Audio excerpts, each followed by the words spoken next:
Bueno, buenas días o tardes para todos y para todas. Este es mi saludo final para la tarea número 3. Estamos ya a menos de 2, 3 días del cierre. Recuerden que el 24 de noviembre, lunes, se cierra esta tarea en el entorno de evaluación y que hasta el viernes 21 de noviembre recibiré sus aportes en el foro para su debida realimentación. ¿Qué ha sido importante a lo largo de esta semana revisando sus trabajos, sus avances? Y que me parece importante recordarles también a quienes han recibido una primera corrección y todavía tienen análisis en un nivel inicial. Importante diferenciar los tres niveles de Panofsky y realizar cada nivel de manera nutrida. Es decir, hacer una investigación juiciosa en la que realmente se pregunten por las obras, se apropien de ellas e indaguen sobre las particularidades de cada una. Acá traigo, bueno, a este lado, traigo la tercera obra que estamos trabajando, em, también para darles una pista final acerca de esta última pieza. Pero antes, pues unos consejos importantes también acerca de esta tarea. Ha sido una corrección recurrente. Comentarles que hay análisis muy generales, generales en el sentido que abordan temas o conceptos que no justifican la razón de por qué se relacionan con la obra, o si se relacionan con la obra lo hacen de manera muy general. Y en la mayoría de los casos, creo que estos análisis generales responden al uso de inteligencia artificial o este tipo de ayudas. Em, lo que quisiera recordar, que ya lo he dicho en otras ocasiones, pero que pues vale la pena traer de nuevo, es que me interesan sus propias palabras, es decir, que ustedes mismos analicen la obra y encuentren ustedes mismos cuáles son las palabras más propias y más precisas para hablar de cada obra. Al basarnos en lo que la inteligencia artificial dice, pues realmente estamos saltándonos un paso del ejercicio, pero además confiando en análisis que muchas veces realizan conexiones que no se justifican, ¿sí? Conexiones que no están bien hechas respecto a las obras. Por eso les pido mucho cuidado con esta herramienta, les pido mucho cuidado con usarla totalmente para hacer el ejercicio, porque voy a estar muy pendiente de estos usos al momento de la calificación. Por otro lado, me parece importante recordarles que mm, cada análisis debe llevar su conclusión. Esta conclusión tiene que ser tan sólida y nutrida como los análisis, no en extensión, pero sí con el objetivo de que realmente se sintetice el análisis en la conclusión. Y esto es importante recordárselos para que sepan que en la rúbrica de evaluación ese es uno de los puntajes que van a recibir. Se va a evaluar las conclusiones de los análisis. Entonces es importante que esa conclusión no sea dejada a la deriva, digamos, que no sea un ejercicio menor, sino que realmente en la conclusión haya un ejercicio de sintetizar lo que aprendieron en cada análisis. Una síntesis que incluya los temas principales que encontraron y las relaciones que esos temas tienen con el contexto de creación, el artista, el estilo, bueno, con esos elementos que ustedes consideren que se relacionan. Y otra cosa muy importante, muy, muy importante, es que vamos a estar también muy atentos de las fuentes que utilicen al momento de realizar las referencias bibliográficas. Y esto es muy importante porque muchos, si están usando IA, la IA va a arrojar fuentes que o son verdaderas o no.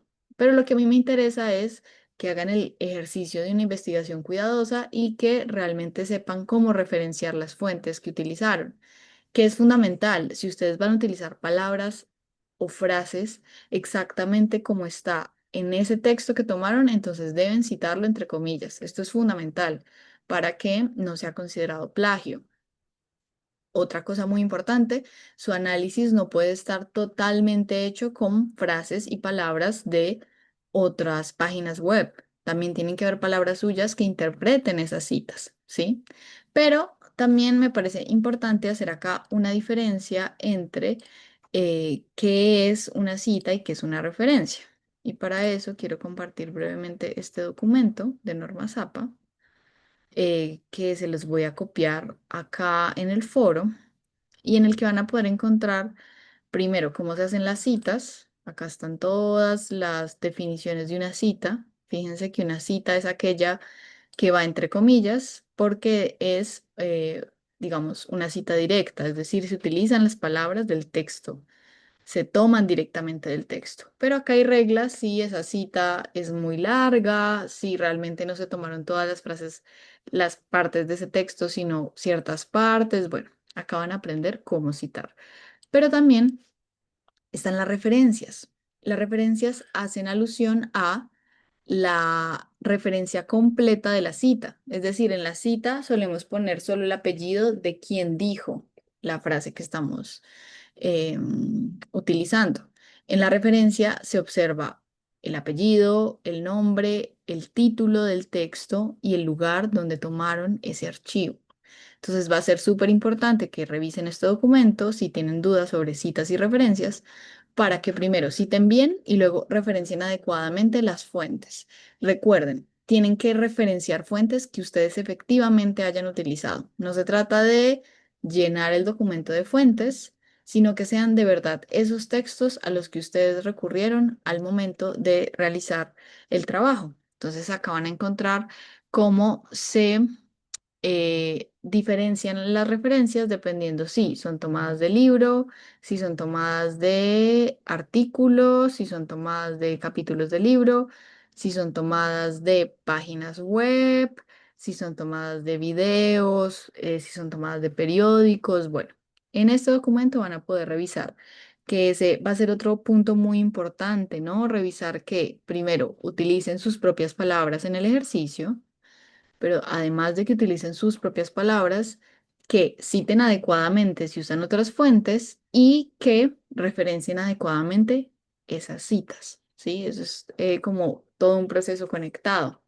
Entonces, tener en cuenta las referencias, tener en cuenta las conclusiones y tener en cuenta, pues, la investigación, ¿no? La investigación que hay que hacer para tener todas estas citas y todas estas referencias, ¿ok?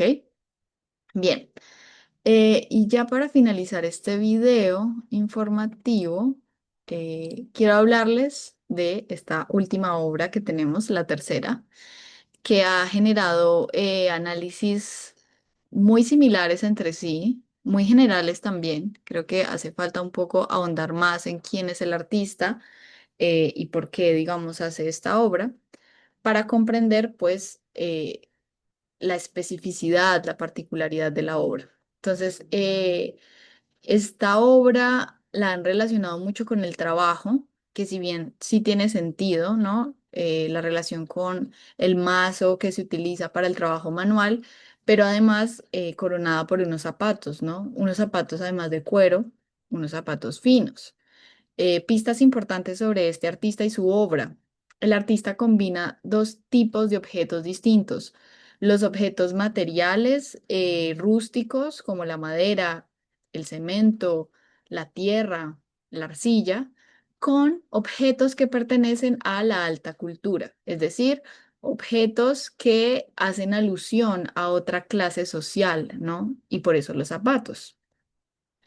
Entonces, en esta combinación de objetos, el artista busca de alguna manera dar un nuevo significado o un giro a ambas cosas, tanto al material rústico como a ese objeto de la alta cultura. Y de alguna manera es una crítica también, una crítica a esa alta cultura, ¿no? La alta cultura fue por mucho tiempo considerada esa cultura hecha para las clases altas, una cultura excluyente, una cultura exclusiva que se sostenía sobre la capacidad financiera de poder adquirir ciertos tipos de obras, cierto tipo de estilo de vestimenta y de vida, y por tanto, al unir estos elementos lujosos, como pueden ser los zapatos, con otros objetos tan físicos y materiales, tan del trabajo como el mazo, se crea este juego sobre, bueno, qué significa este objeto de lujo o qué significa este objeto de valor cuando se transforma. Y aquí quisiera que revisáramos brevemente, no sé si lo tengo un momento por acá. Quisiera que revisáramos brevemente otra obra de arte contemporáneo que pueda ayudarles a desenmarañar el análisis de esta obra. Me parece importante teniendo en cuenta que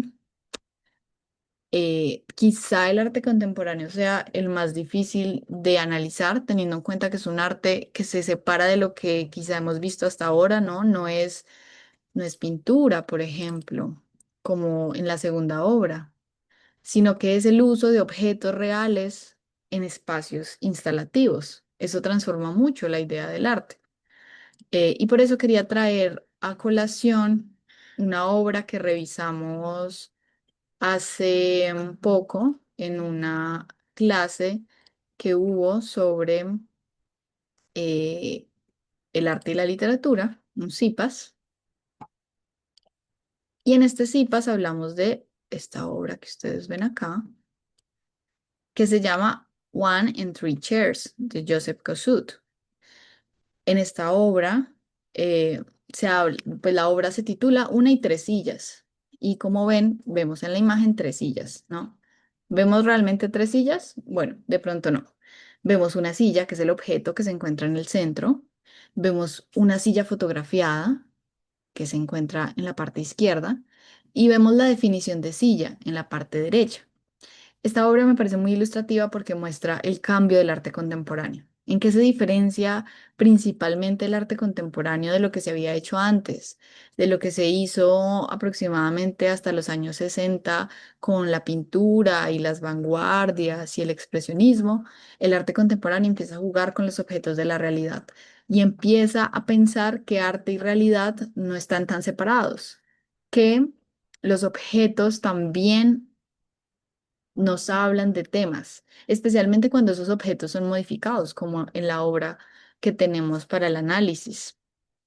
Eh, entonces, de alguna manera, creo que esto puede ayudarles a entender y a complementar el nivel iconológico y es pensar que el arte contemporáneo, sí, es un arte de objetos, es un arte que se piensa en el uso del espacio, en la modificación de los objetos y en el juego con los distintos lenguajes. Lenguajes que es la fotografía, la escritura, los objetos, la deformación de esos objetos y los significados simbólicos cuando esos objetos son cambiados, transformados. Creo que estas ideas pueden ayudarles en esta parte tan quizá tan nueva y tan retadora que es el arte contemporáneo. Em, los invito y las invito a investigar sobre la obra de este autor en esta página que se llama ncarte.com. Se habla acerca de la relación que tiene esta obra eh, con la transformación de los objetos. Entonces hay una parte del texto que me parece muy bella y que creo que puede dar una idea de la transformación que realiza el arte contemporáneo. Dice, el curador de la obra dice, es posible afirmar que todo en la muestra Nobleza Obliga es verdadero: la tierra, la lona, las picas, el té, a la vez que todo es falso: el tapete, las paredes, las losas, el cristal. Acá no solo está hablando de esta obra, sino de la serie de obras que hacen parte de la exposición. Adrián Gaitán ha construido una gran mentira con verdades, pero ¿de qué otra cosa están hechas las relaciones sociales? Fíjense que acá está hablando, hay una verdad que son los objetos, ¿no? Si veo una silla, realmente estoy viendo una silla, pero a la vez es mentira en el espacio del arte porque está modificado, porque está transformado, porque esa transformación que sufre lo convierte en otra cosa. Entonces, hay esta idea de, es el objeto real, pero es la realidad del objeto, si está en el espacio del arte, cómo se transforma, cómo cambia. Entonces, bueno, creo que estas son pistas para ayudar en la realización de ese último punto. Yo les deseo mucha suerte en esta etapa final. Espero que esta tarea pues haya sido retadora, pero también gratificante. Para mí ha sido gratificante ver sus avances, ver cómo han mejorado en la escritura, en la apropiación de las obras. Eso es lo que más me emociona de esta tarea. Que se arriesguen también a hacerla, más allá de el uso de la inteligencia artificial y de todas estas herramientas que si bien nos acercan a ciertos análisis, también nos alejan a que podamos ejercitar esa capacidad propia que tenemos de ver las imágenes y decir cosas sobre ellas. Voy a valorar mucho que se tomen riesgos al momento de interpretar, riesgos justificados, es decir, que puedan justificar por qué ven eso que dicen en la obra y que no se queden en un nivel general y resumido de los análisis, sino que se arriesguen a contarnos qué ven y a investigar para sustentar también esas hipótesis. Bueno, por ahora me despido. Mucha suerte y ya estamos al cierre del semestre, así que les deseo mucho ánimo, mucha fuerza también para estas últimas semanas y quedo atenta a todas sus dudas, a todas sus preguntas y a sus inquietudes.